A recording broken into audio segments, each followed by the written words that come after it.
Hi friends, అందరికీ సంక్రాంతి శుభాకాంక్షలు అండి. పండుగ ఎలా జరుపుకున్నారు? మేమైతే చాలా బాగా జరుపుకున్నామండి. మార్నింగ్ లెగవగా 6 కల్లా పూజ అయితే కంప్లీట్ చేసుకున్నానండి. ప్రసాదాలు కూడా అన్నీ కంప్లీట్ చేసుకొని ఇక స్వామివారికి పూజ అయితే చేసి ఇక నేను టెంపుల్కి వెళ్ళానండి. టెంపుల్లో అయితే పల్లకీ సేవ ఉంది. ఇక పల్లకీ సేవ కూడా ఊరంతా నగర సంకీర్తన చేసుకుంటూ పల్లకీ సేవ కూడా చేశామండి.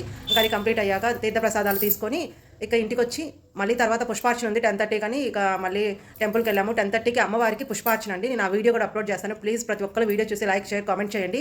అలాగే ఈరోజు శివయ్యకి అభిషేకం చేసుకుంటే చాలా మంచిదండి. అందుకని నేను మార్నింగ్ అయితే టైం లేదని చేయలేదు. ఈవినింగ్ ప్రదోష వేళలో చేస్తే చాలా మంచిది అని నేను ఈవినింగ్ చేద్దామని ఉన్నానండి. ఇంక ఇప్పుడు శివయ్యకి అభిషేకం అయితే చేసుకుంటున్నాను. ఆవు నెయ్యి తెచ్చుకున్నానండి. ఆవు నెయ్యి, పేరిన నెయ్యి కొంచెం శివలింగం మీద ఉంచేసి ఇక మిగిలిన నెయ్యి కరిగించుకొని వేడి నెయ్యితో అభిషేకం చేయకూడదండి. కొంచెం చల్లార్చాక, కొంచెం కదండి నార్మల్గా చల్లార్చాక ఇక ఆవు నెయ్యితో అభిషేకం అయితే చేయాలి. ఇప్పుడు అలాగే ఫ్రెండ్స్, మీరు ఎలా పండుగ చేసుకున్నాను, అలాగే అందరూ ఎలా ఉన్నారు ఒకసారి కామెంట్ చేయండి. అందరికీ నేను సంక్రాంతి శుభాకాంక్షలు చెప్పానండి. ప్లీజ్ మీరు కూడా నాకు సంక్రాంతి శుభాకాంక్షలు చెప్పండి.